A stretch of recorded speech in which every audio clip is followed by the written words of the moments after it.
welcome to Indus News Live from Islamabad. I'm Hira Mustafa and these are the headlines.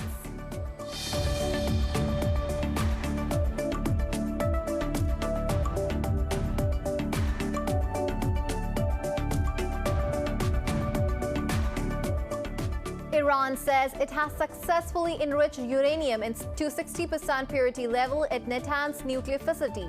The Speaker of Iran's parliament said the will of the Iranian people is miraculous and will thwart any conspiracy. It comes after Iran's Foreign Minister Javad Zarif said Tehran categorically rejects negotiations just for the sake of negotiations. Meanwhile, the latest round of revival talks in Vienna ended without yielding any clear results.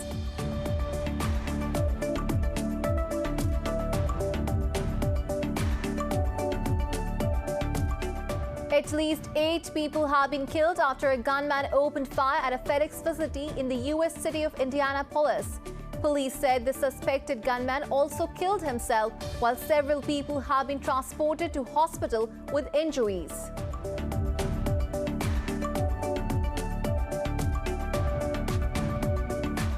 U.S. President Joe Biden says now is the time to de-escalate tensions after slapping new sanctions on Russia.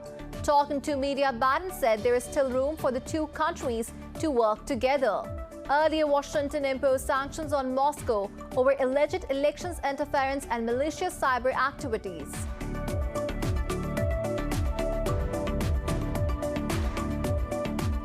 India has reported a record spike in daily COVID-19 cases for the fourth straight day, with nearly 217,000 infections overnight. Meanwhile, a variant with potentially worrying mutations first found in India has now been detected in the UK. Pakistan has registered over 5,300 cases and 110 more deaths, taking the toll to nearly 16,000.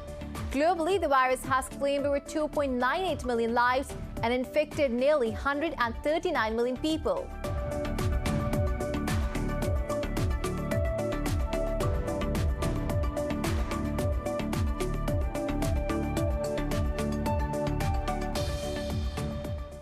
And in cricket, Pakistan and South Africa will face off in the fourth and final T20 in Centurion today. The Green Shirts lead the series 2-1 thanks to Captain Babar Azam's blistering 100 in the third match of the series.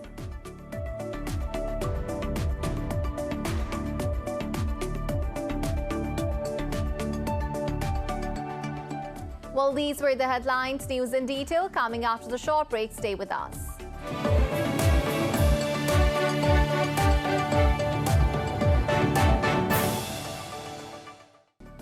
Welcome back. Now the news in detail. Iran says it has successfully enriched uranium to 60% purity level at Natanz nuclear facility.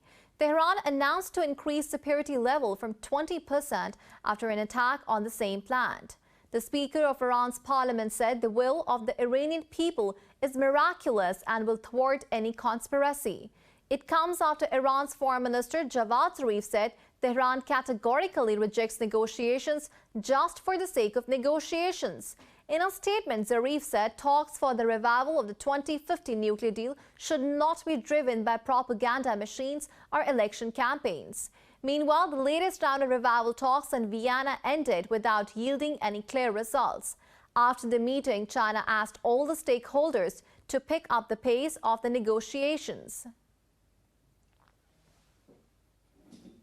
At least 8 people have been killed after a gunman opened fire at a FedEx facility in the U.S. city of Indianapolis. Police said the suspected gunman also killed himself, while several people were transported to the hospital with injuries. A police officer said there is no active threat to the community anymore. The officer added it is unclear what motivated the shooting, but investigations are underway. The FedEx facility is located close to the Indianapolis International Airport. This follows several mass shooting incidents witnessed in the United States in recent weeks. U.S. President Joe Biden says now is the time to de-escalate tensions after slapping new sanctions on Russia. Talking to media, Biden said there is still room for the two countries to work together. However, the U.S. President Joe Biden said Washington will have to respond if Moscow violates its interests. Biden's comments came after the United States imposed sanctions on Russia over alleged election interference and malicious cyber activities. The sanctions target over 30 Russian entities and include the expulsion of 10 diplomats. Russia has denied the allegations and said Moscow's response to the sanctions will be unavoidable. The Russian Foreign Ministry also summoned the U.S. ambassador for registering protest over sanctions. A top U.S. general in Europe says there is a low to medium risk that Russia will invade Ukraine over the next few weeks. This is the first such military assessment amid mounting concern about Russian troop movements towards Ukraine borders. Air Force General Todd Walters said the assessment by the U.S. military does not suggest a Russian invasion at this point. But Walters said he is not ruling one out or playing down the risk.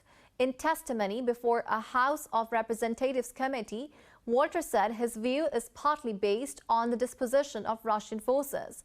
Meanwhile, the leaders of Ukraine, France and Germany are set to hold three-way talks in Paris today.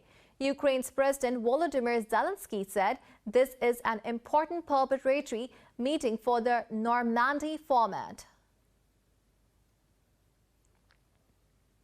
India has reported a record spike in daily COVID-19 cases for the fourth straight day, with nearly 217,000 infections overnight. Meanwhile, a variant with potentially worrying mutations first found in India has now been detected in the UK. Globally, the virus has claimed over 2.98 million lives and infected nearly 139 million people. Details in this report.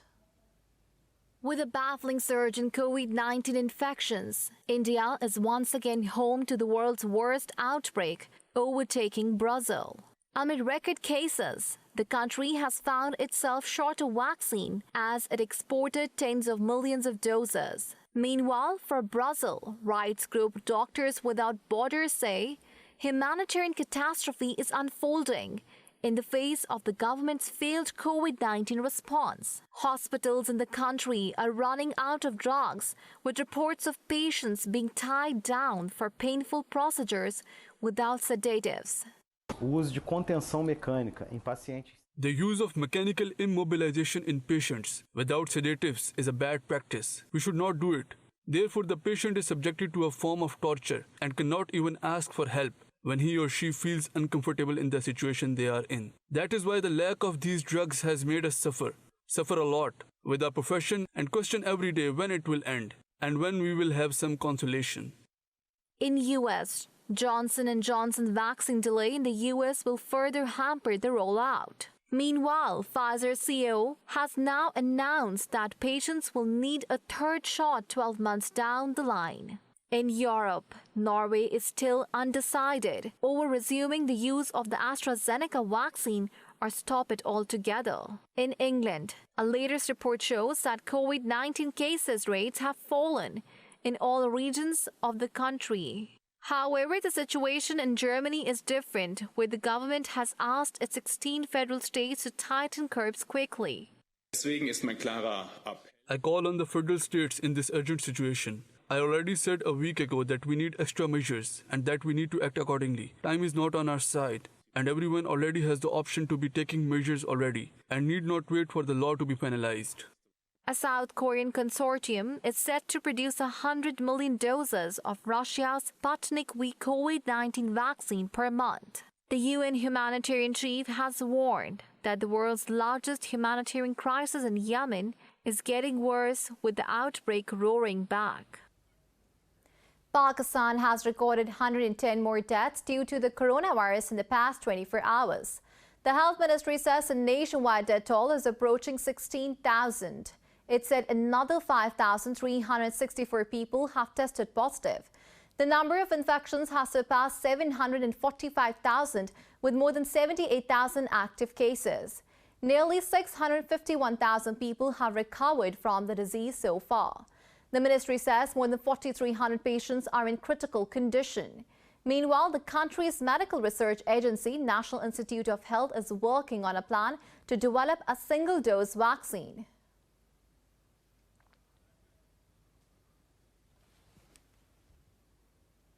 And now we are taking you live to Foreign Office, where Foreign Office spokesperson Zahid Hafiz Chaudhry is holding a media press briefing. In the areas of trade and investment, science and technology, alternate energy, education, and legal migration were discussed. In addition, regional and international developments including Pakistan-India relations, Jammu and Kashmir dispute, Afghan peace process, China-Pakistan economic corridor, and opportunities for investment in special economic zones were discussed. Foreign Minister Mas hoped that the visit would further strengthen and diversify the bilateral relations between Pakistan and Germany. During the meeting between the two foreign ministers, all relations between Pakistan and Germany were reviewed and satisfaction was expressed on the existing level of cooperation. During the meeting between the foreign minister and the president of the German parliament, discussions were held on a range of Pakistan-Germany relations. The need to enhance parliamentary cooperation between the two sides was particularly underscored. The foreign minister also briefed the president of the German parliament on regional issues including the Afghan peace process and the gross and systematic human rights violations in Indian illegally occupied Jammu and Kashmir. To harness the economic potential between the two countries and facilitate the Pakistani diaspora, Foreign Minister Qureshi also announced the opening of a new Consulate General of Pakistan in Munich. The special high-level segment of the United Nations Economic and Social Council Forum on Financing for Development was inaugurated by Prime Minister Imran Khan on 12th April 2021. The four-day forum is being held under Pakistan's presidency of the ECOSOC. In his opening remarks, the Prime Minister underscored the need for utilizing the forum to adopt decisions for mobilizing finances needed by the developing countries to recover from COVID-induced recession and maintain the path towards achieving the sustainable development goals by 2030. While deploring vaccine nationalism and export restrictions, the Prime Minister called on international community to ensure that COVID-19 vaccine was available to everyone, everywhere, and as soon as possible. The Prime Minister recalled his agenda for emergency financial support to the developing countries, including 1. Debt relief and restructuring, 2. Creation and redistribution of special drawing rights, 3. Larger concessional finance, and 4. An end to illicit financial flows from the developing countries. Sustainable Development Goals Investment Fair 2021 by the United Nations Department of Economic and Social Affairs was also held on the sidelines of the forum in a virtual format. Foreign Minister Shah Mahmood Qureshi inaugurated Pakistan's country presentation at the fair. Highlighting the government's priorities, the Foreign Minister reiterated the importance Pakistan attaches to sustainable development goals. Well, that was Foreign Office spokesperson Zahid Hafiz Chaudhry, and he was holding a media press briefing in Islamabad where he said Foreign Minister Shah Mahmood Qureshi briefed President of German Consulate on Afghan peace negotiations deal. And now we're moving on that Pakistan's Prime Minister Imran Khan has reshuffled the federal cabinet. The Prime Minister has appointed Shaukat Tareen as the country's new finance minister. Tareen has replaced Federal Minister Hamad Azhar, who has been appointed as the Minister for Energy, replacing Umar Ayub. Khusro Bakhtiar has been appointed the Minister for Industries and Production. Shibli Faraz has been appointed the Minister for Science and Technology, replacing Fawad Chaudhry. While Fawad Chaudhry has been appointed the Minister for Information and Broadcasting, replacing Shibli Faraz. Umar Ayub has been appointed as Minister for Economic Affairs, replacing Khusro Bakhtiar. In Myanmar, opponents of the military rule have called for a silent strike to mark the third day of their traditional New Year holiday. people have shunned the usual festivities of Thingyan this year to protest the February 1st coup. Earlier, protesters in Myanmar South marched before sunrise and arranged candles to spell out Revolution Thingyan. 2 more people were shot and killed in the central town of Myangyan overnight. Activists say the military has killed 726 civilians in the post-coup unrest so far. Meanwhile, a South Korean steelmaker firm has announced to end its joint venture with Myanmar military conglomerates. However, the company's spokesman said it is not pulling out of Myanmar in view of the country's crashing economy. Israeli military says its fighter jets and attack helicopters have bombed multiple targets in the occupied Gaza Strip. In a tweet, it claimed to have hit Hamas military posts after alleging that a rocket was fired from Gaza. Palestinian media said the Israeli military also conducted a ground raid in a northern village while an eastern locality came under heavy aerial fire. So far, no casualties have been reported. Meanwhile, Palestine has called on the world to take a stand against Israel's illegal settlements, which can undermine efforts to restart peace process. The Organization for the Islamic Cooperation has also condemned Israeli settlers' raid on Al-Aqsa Mosque in Jerusalem. In a statement, OIC called on international community to take necessary steps to put an end to Israeli violations that fuel violence. The foreign ministers of Turkey and Greece have clashed openly at a joint news conference in Ankara. The conference began with hopes of improved ties but quickly descended into an exchange of accusations from both sides.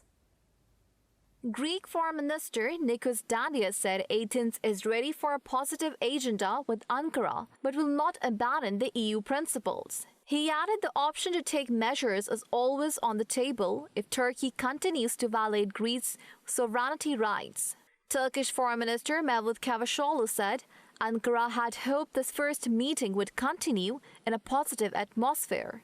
He added, however, unfortunately, the Greek Foreign Minister made completely unacceptable accusations against Turkey in his speech. Cavusoglu said he did not speak of issues in front of media, but Dandias dared to do so to give a message to his country. Earlier, the Greek Foreign Minister also called on President Recep Tayyip Erdogan. U.S. officials have released the body cam footage of a police officer who shot dead a 13-year-old boy last month.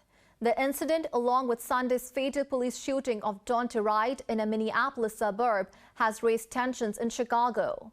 The 9-minute video shows an unidentified police officer running after Adam Toledo on March 29th in Little Village. The officer yelled "Stop" to Toledo before he caught up to him. Toledo appeared to raise his hands right before the officer fired one shot. The Chicago Police Department said Toledo had a gun in his hand.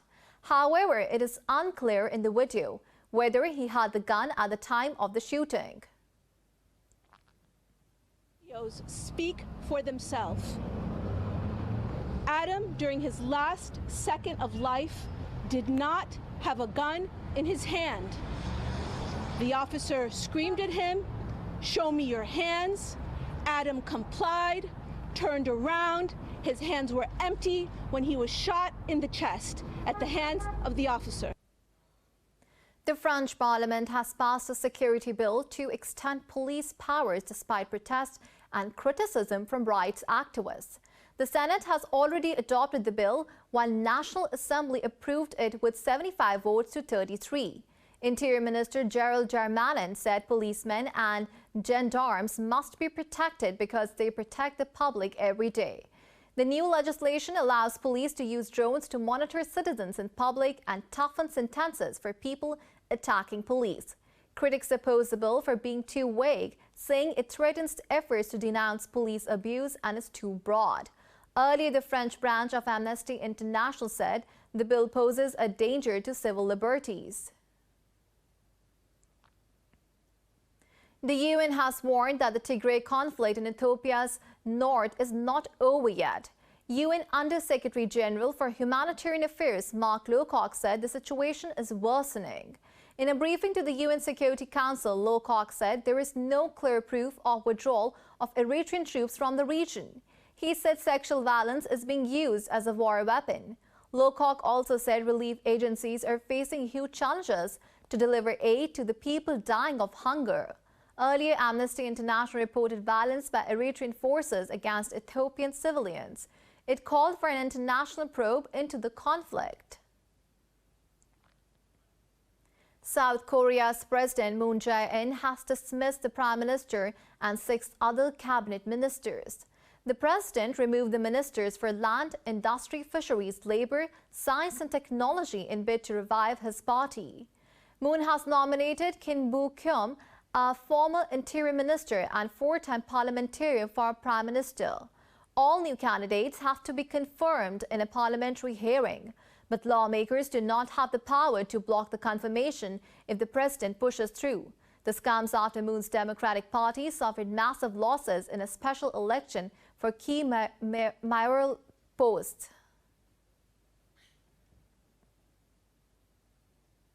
In Australia, a federal court has found Google guilty of misleading consumers about the collection of location data on Android devices.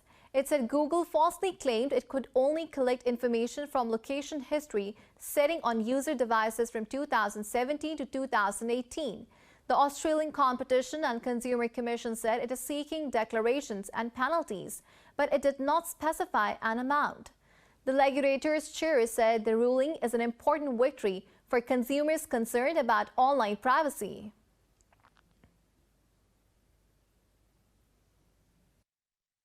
What the court found was that Google misled consumers into thinking that if they turned off location history, then that would stop Google storing and keeping, or collecting and keeping, their personally identifiable location data, when in fact that was not the case.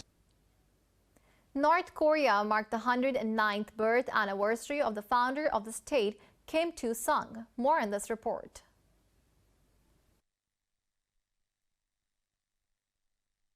The Day of the Sun, which falls on April 15th, is the birthday of current leader Kim Jong-un's grandfather, Kim Il-sung. It is the biggest holiday of the year in the country. State media released photographs of Kim paying respects at the mausoleum for his grandfather. He was accompanied to the Kumsusan Palace of Sun this year by his wife, Ri Sol-jo, sister Kim Yoo-jong, and senior North Korean officials. Meanwhile, locals in Pyongyang celebrated with a firework display. People wearing traditional clothing and face masks danced at Kim Il-sung Square. Kite makers flew a 280-meter-long kite for the first time in Weifang city of East China's Shandong province. Over 20 factory workers took 48 days to make the kite ahead of the 38th Weifang International Kite Festival. Shandong has a long history of kite flying. According to Chinese records, in the spring and autumn period, more than 2,000 years ago, a carpenter named Gong Shuban invented a wooden kite. In the following centuries, kite making thrived in China, while the enthusiasm for kites continued in Weifang. This kite with a dragon head and a centipede body is 4.2 meters high, 3.6 meters wide, and more than 280 meters long, which is the largest kite of its kind.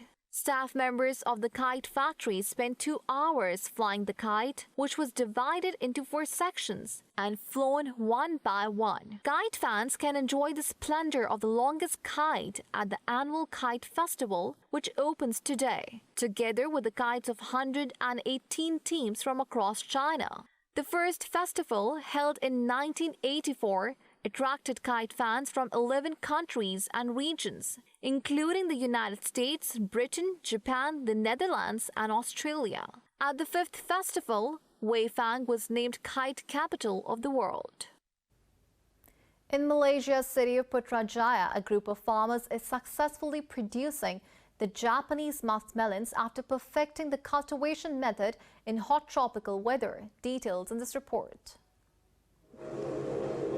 For a decade, these three Malaysian farmers have been working on the appropriate nutrients and treatment to grow one of the world's most expensive fruits. Musk melons are adept to temperate climates, and growing them in hot tropics had been a challenge. However, after constant experimentation and trials, the farmers at Mono are finally selling their prized luxury fruits of labor. They learned the cultivation process after several trips to Japanese farms and from the method of trial and error. Every single Japanese melon that you see in our farm is almost like a single art piece. This is one of the most important criteria and most difficult to maintain it. To make sure they have very nice appearance and acting, we have to make sure the nutrition, the watering and the fertilizer have to be very consistent and very precisely. Certain special treatments are performed during the cultivation of melons. The workers regularly massage the fruits with a soft cloth or glove, which they say enhances the flavor. Classical music is also played for the plants via speakers in the greenhouses, which is believed to stimulate their growth. So yeah, it's pretty interesting to know that as a Malaysian, we can actually grow Japanese-grade melons in Malaysia itself. So it's quite an interesting and thorough experience where they bring us through the farm visits, where they tell us the germination process and how they control the nutrient for each plant, where only one melon is allowed to grow on one plant. So that's quite an interesting process itself. For their first official harvest, Mono sold around 200 of the 400 musk melons they grew, each carefully selected by the farm staff. Recently, the farm again auctioned its melons at a price of almost $41 each, which is about a third of the priced musk melons imported from Japan. The top 200 melons have already sold out, mostly online. The red carpet has rolled out once again for guests at the Universal Studios theme park in Hollywood. This was made possible by the global rollout of vaccines and an easing of social restrictions. More in this report. Universal Studios Hollywood opened up its doors for the first time in over a year, after being shut down due to the coronavirus pandemic. Tickets for the opening weekend were sold out days ago. It's amazing to be back in a theme park, to be able to walk around and just be able to just go on rides and have some great food again, have a butterbeer again. Like, just totally awesome to be back here. So the park has reopened with several new operational guidelines due to the pandemic. It is to operate at 25% capacity with other standard procedures like mask, social distancing and repeated sanitation of the rides. It's pretty good. I feel like they're doing a great job at keeping everyone safe by distancing everyone, having different routes, and taking their time cleaning the rides before people get back on. Even though it takes a while, I understand they're being precautious due to COVID-19. Some rides and indoor dining restaurants have not been reopened to comply with the COVID guidelines. However, the Jurassic Park ride has been improved, and the Secret Life of Pets themed ride is a new attraction.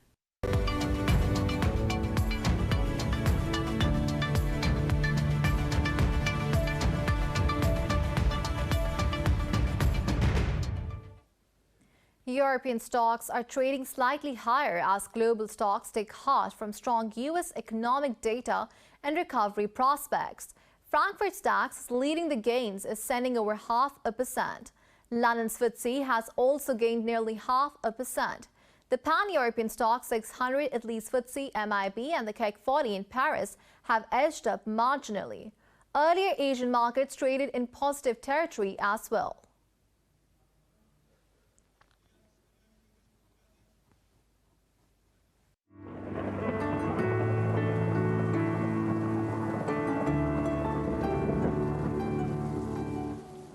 Now it's time to have a look at the weather update across the globe.